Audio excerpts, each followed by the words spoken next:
Okay, I think we are ready to get started.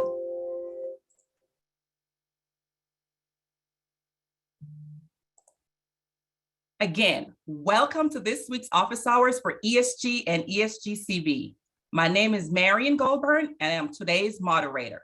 If you are just joining us, please go ahead to the chat and introduce yourself with your name and the region you represent. As a reminder, this office hour session is being recorded for public record. A copy of the slide deck and recording will be emailed to all attendees. Next slide, please. How to ask a question. All questions must be submitted in the chat box. Please type your question in the chat box and the team will read the questions out loud at the end of the presentation and will provide answers as possible throughout the presentation. All questions and answers entered into the chat box will be recorded as part of the public record. Alongside our presenters, we also have several HCD staff, including ESG representatives, ESG-CV representatives, and other consultants who are able to answer questions during the Q&A session. Next slide, please. Today's agenda will include ESG and ESG-CV updates, office hour updates, upcoming trainings, ESG and ESG-CV Q&A, and today's presentation, an HCD ESG-CV program 50% spending celebration. Next slide, please. And now I will turn it over to Connie for ESG updates. Thank you, Marianne. Good morning, everybody. All right, our 2022 ESG annual NOFAs and applications were released this past Monday, June 13th. If you go to our ESG webpage, there is an icon that says Notice of Funding Availability. Just click on that and you will find the NOFAs and along with the resolution templates for both the balance of state and continuing care. And there's an icon right next to that that says Apply Now. That is where you'll find the link to get into the solicitation page so you can find the type of application that you want to apply for, and that will take you right to eCivis. Our webinars for both the balance of state and the COC NOFAs are going to be held this Thursday, June 16th. The balance of state webinar will be from 9 to 11, and the continuum of care webinar will be from 1 to 2:30. We have had this registration live for about a week now. If you would like to attend and have not registered, we'd love to have you join us. You can go to the ESG webpage and there is an icon, webinars icon, and you can go there and register. Again, if you're not sure what to do, drop us a note in the inbox and we'll be happy to make that registration. And just a note also, during these webinars, if you've never worked in this online grant network system, this is our second year for the annual program, the eCivis, we're going to do a live demonstration for both webinars from the start getting in, finding the solicitations link, and then getting you in and creating a profile in eCivis and looking through the different application and different sections of that. So hopefully that will help those who are not familiar with it. Next page, slide, please. And here I just made a little snapshot of what those icons look like on our ESG webpage. And next slide, please. Okay, so 2020 ESG annual contracts. For those that have the 2020 contracts, I know we've been saying this, and I'm sure that everybody's very aware that the expenditure deadline is just a few weeks away, July 7th. Please be sure you're expending, getting your invoices and your DERs prepared. If you think you're done expending, you don't have anything else to send in to us as far as requests for funds, then reach out to your ESG grant rep and they will send you a certification of closeout. Those forms are also on our ESG webpage under the Forms tab. and we can get that all taken care of. And if you need to disencumber some money, that is the form you would tell us how much you're going to be disencumbering. For those that were awarded under the 2021 ESG NOFAs, both balanced state and continuing care NOFAs, we are working very hard to try to get those packaged up, those standard agreements, so we can get some executed contracts to you. We have executed a few in the last couple of weeks.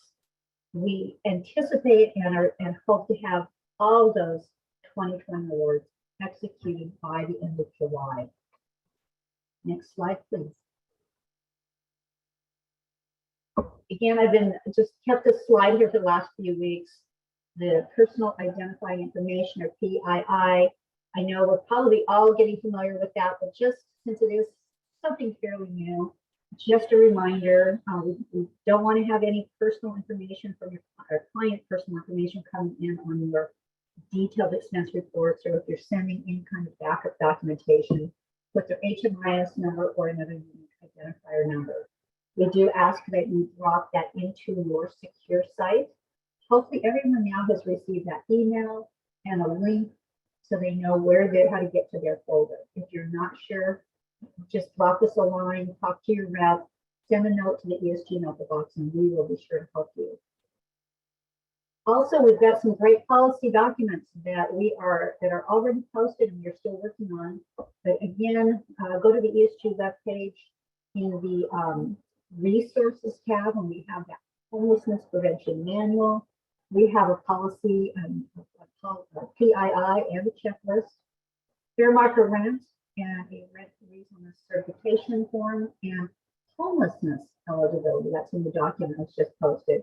I am working on getting a couple more policy documents posted, and those will be hopefully on our ESG webpage in the next couple of days. So keep checking back. We've got some good stuff happening. Next slide, please. And again, I think we talked about this last week, but it's that time of year. We have our annual performance reports, or APRs, due for ESG. You would have received an email a couple of weeks ago from your grant rep with the information and some links as far as what needs to be done.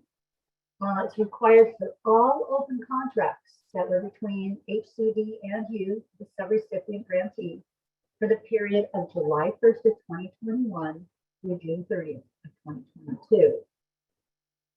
Next slide, please.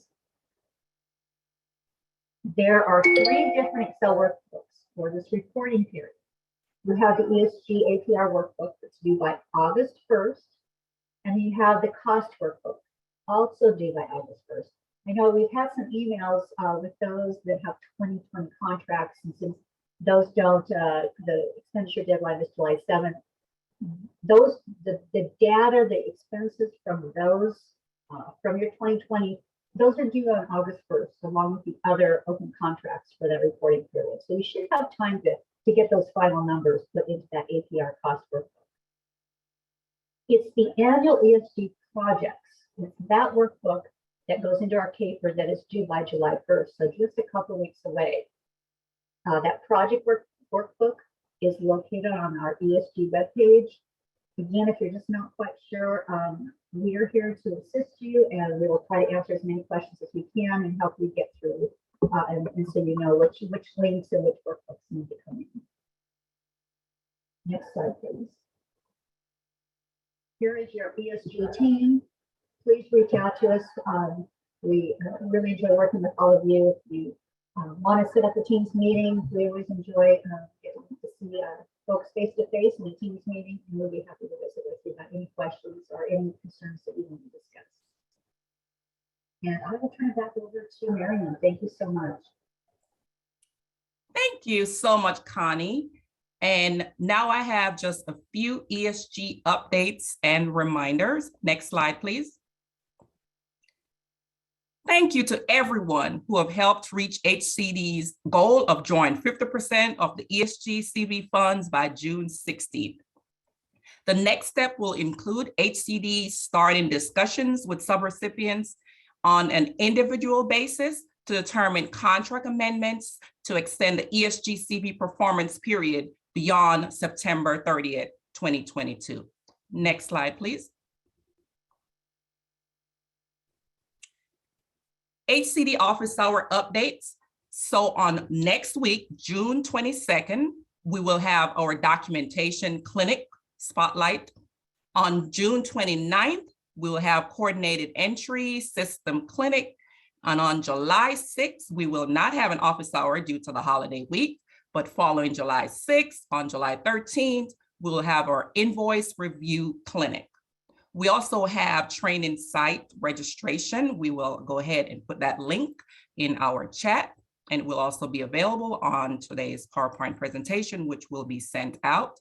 And if you'd like to access previous recordings, we also have that link for you for the ESG Office Hour YouTube channel, as well as the ESG Office Hour audio description YouTube channel. Next slide, please. We also have additional upcoming trainings for the month of June.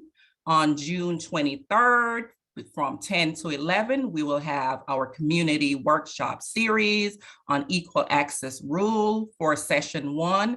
And this training will cover the fundamentals of LGBTQIA+ definitions and terms, as well as how homeless projects across the state are impacted by HUD's equal access rule, Federal Fair Housing Act, and California's Fair Employment and Housing Act.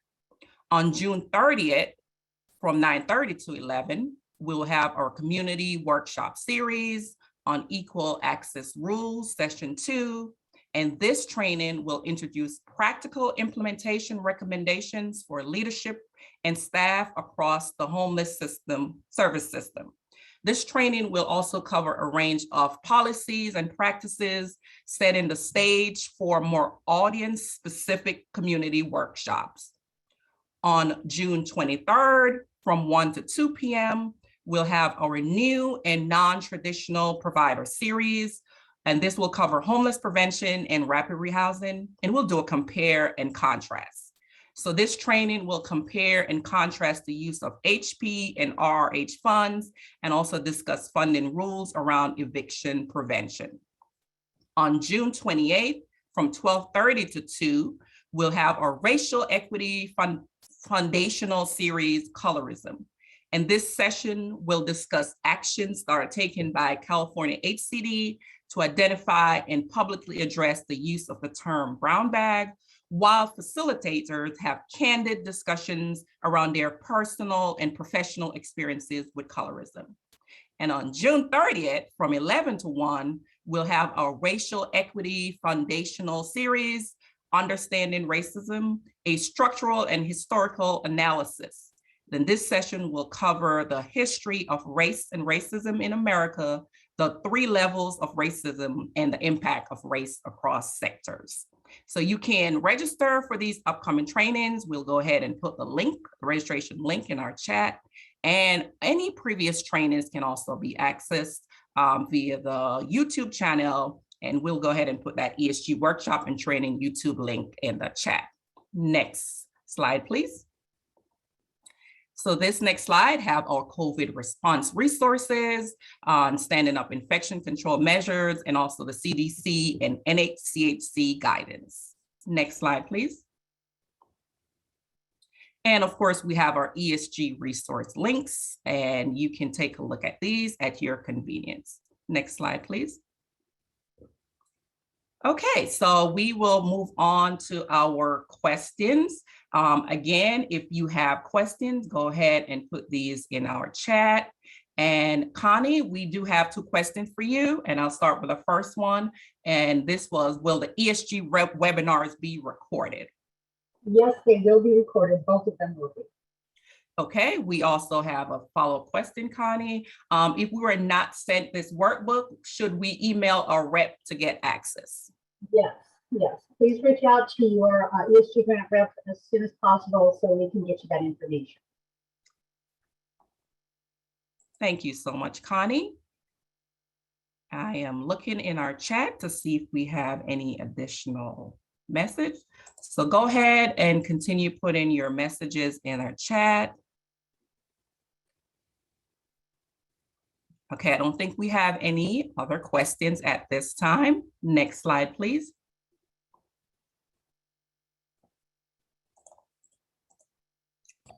So if you would like to have any further question, again, you can contact your annual ESG rep at esg@hcd.ca.gov. And for ESG-CV, please feel free to reach out to your grant administrator. Next slide, please. Marion, before we go on, I had just a couple things. So in regards to Melinda's question, not yet, but thank you. That is a great suggestion about having webinars specific to youth homelessness, so we can look into that.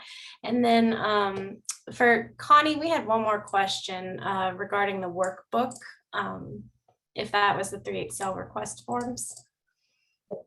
What was the question? It's from Natalie asking if the workbook is the 3 Excel request forms.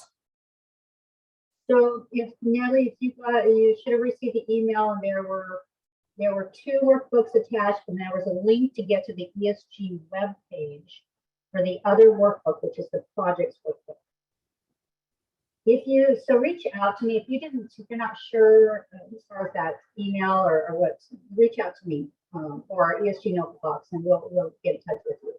But the 2 workbooks were to the email, and a memo that was also attached a couple weeks ago that we sent out. And the 1 workbook is located on the ESG web page. But what I want to make sure everybody knows, there are 3 workbooks. Thank you, Erin and Connie. Natalie, hopefully that answers your question. If not, please go ahead and do follow up in our chat. We will continue to monitor the chat, but at this time, I will now hand it over to Stephanie Hirschberger to kick us off with the HCD ESG-CV program 50% spending celebration. Stephanie? Thank you, Marion. And good morning. Thank you all so much for joining us. I'm Stephanie Hirschberger, and I've been working with the ESG-CV program since April 2021. And I'm joined by Amanda Lockwood, who has been working with our communities at the state level since 2004. It's been an overwhelming and exciting few weeks seeing our ESG-CV funds being drawn.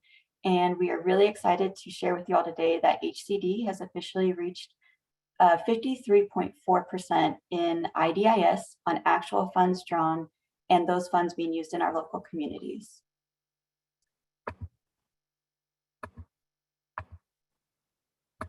Sorry, I was trying to get it off mute.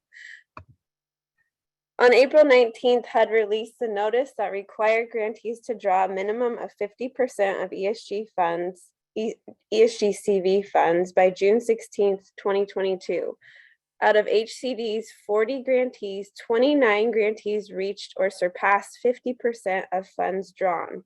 These grantees met the deadlines of submitting complete and approved RFFs to their grant administrators by June 2nd, 2022, and were processed by HCD and drawn from IDIS. We know that this process has required so much of you all in a time when you are already stretched beyond imagination.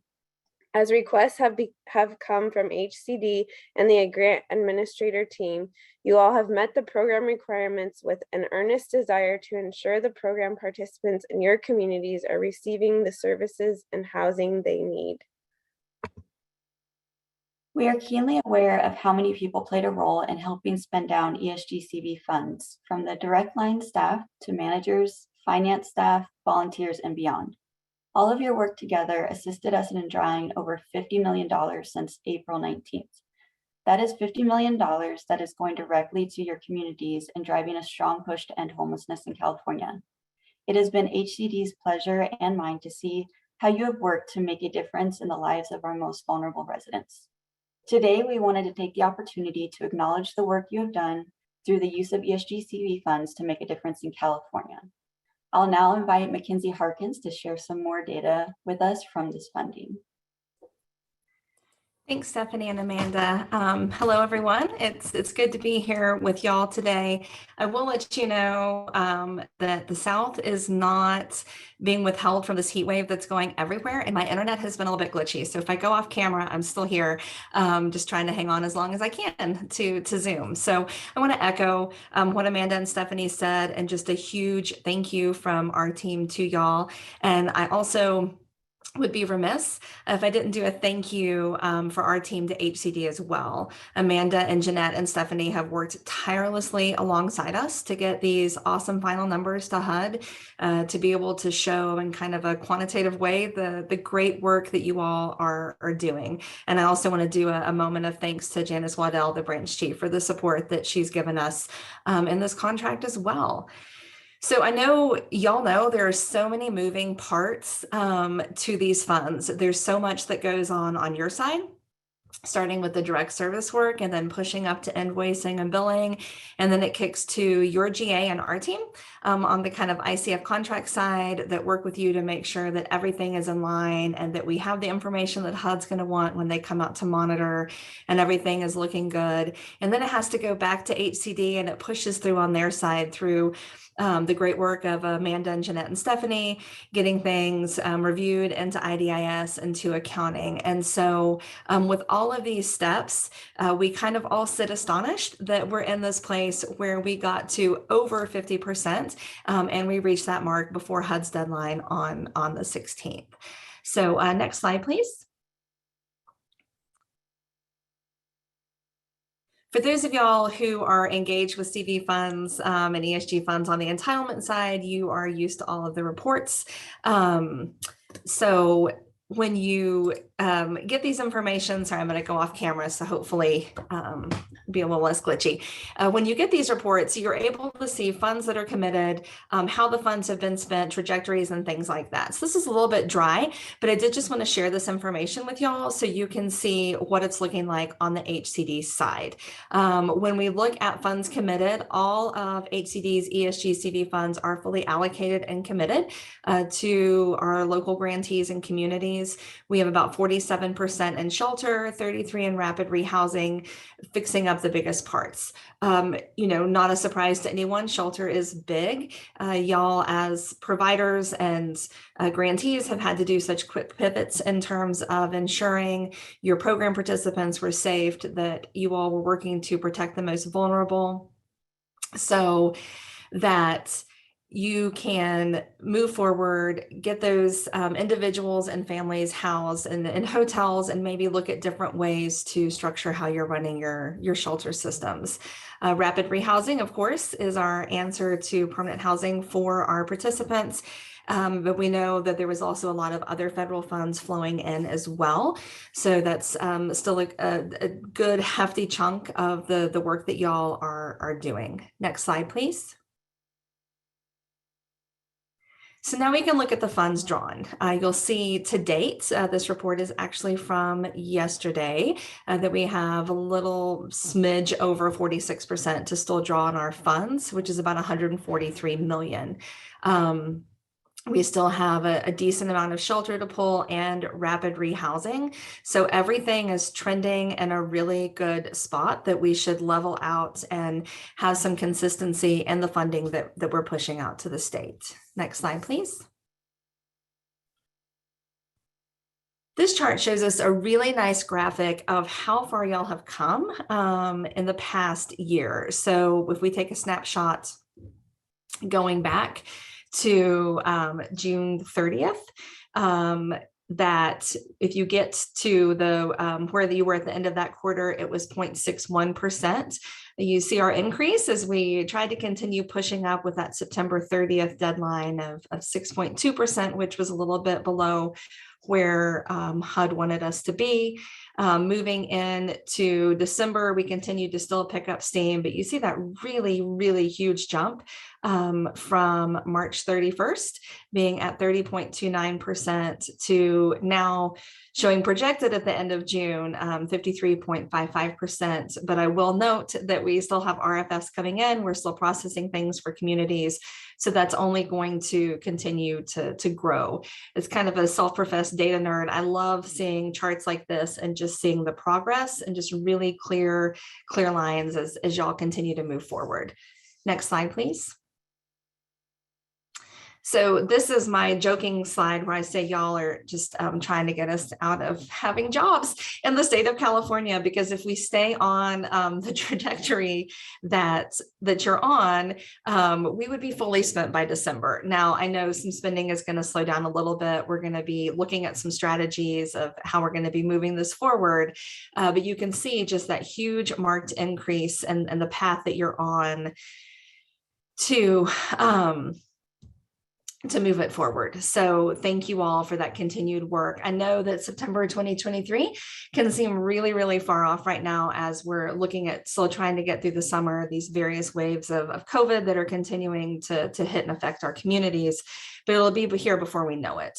So your GAs are still going to be actively involved with you and your communities, helping to work through RFFs and pushing over, continue to push over the funds back to y'all. Next slide, please. So it's easy in our world, and I can mainly just maybe speak for myself, that we're so focused on dollars and cents and what that looks like in forms and policies and procedures, which are all obviously huge, important things in this work. But something that I always go back to as someone who is a direct provider for almost 20 years is that all of these dollars and paperwork and headaches and forms go back to the humans that we are entrusted with this funding to care for and ensure that they receive the housing and services that they need. So I thought we would take a little turn to look at some Q6 numbers that we had in terms of beneficiaries that were served with the ESG-CV funds in California. Next slide, please. So in the quarterly reports for Q6 that we ran from January 1st to March 31st, this funding and only this 3-month period served close to 30,000 people. 29,821 to be exact, with 22,675 households served within that number. Going a little bit deeper than that, we were able to see that 3,555 households moved to permanent housing within that number set. Next slide, please. We were able to serve a good portion of our chronically homeless that are with us in our communities, a significant more number of non-chronic, which didn't feel surprising. And then our always favorite unknown client refused was about 3,000 in terms of the data we received in the beneficiary report. Next slide, please. I need to make a correction on this. I missed a decimal point, which is a big deal when you're looking at data. That should be 3.4% of persons served were veterans and resources that went out to that population through the CV funds as well. Next slide.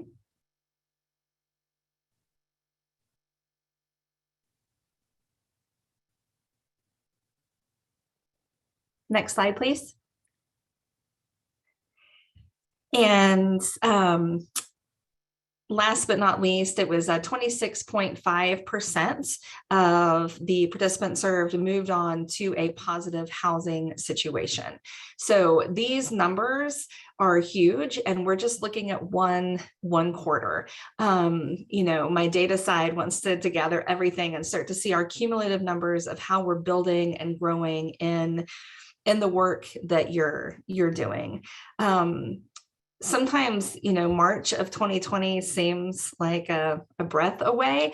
Sometimes it seems like a lifetime away. And I think that today we wanted to make sure that we honored the work that you all have done in the midst of a global pandemic, in the midst of housing volatility and finding units, in the midst of keeping program participants safe, keeping your staff and volunteers safe, and just all of the things that you have been spending while still completing RFFs, getting ready for HUD monitoring, checking all of the boxes that HUD needs us to check, that we have to come to you to check, and all of those things. It's just been, it's been a tremendous effort by so many people, and we are humbled by the work that you all do on the ground in the communities in California, and are just so grateful for y'all and the role that you have had with us in this contract. So I will pause there and ask if there's any questions in the chat box, if there's anything else we need to be catching up on for our time together today.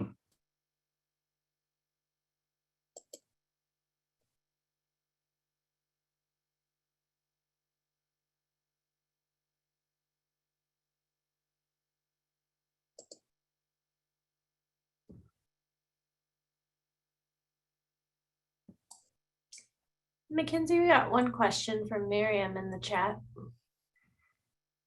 If you can see it. Yeah, so what kind of outcomes? That's a move to permanent housing. And that's listed in the beneficiary report. I can pull that up really quick for what question that is within that. But it would be a move to permanent housing.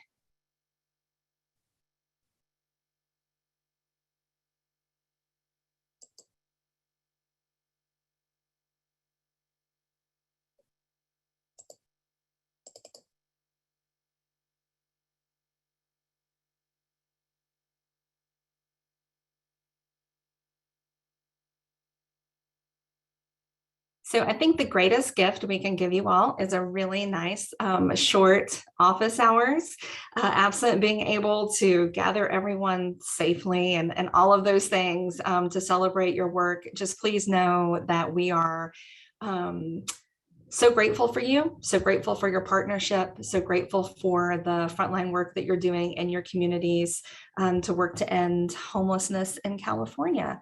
So we remain here. Your GAs, myself, all of our ICF team remain available to assist with anything that you all need as we move into the next phase of this contract.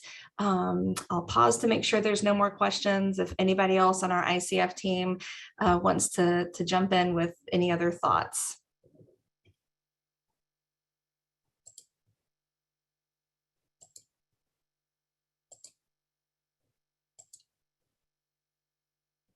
All right, well, thank you all so much for being here with us today, for letting us just share our gratitude to you all. And we look forward to seeing you next Wednesday for the documentation clinic. Y'all have a good week.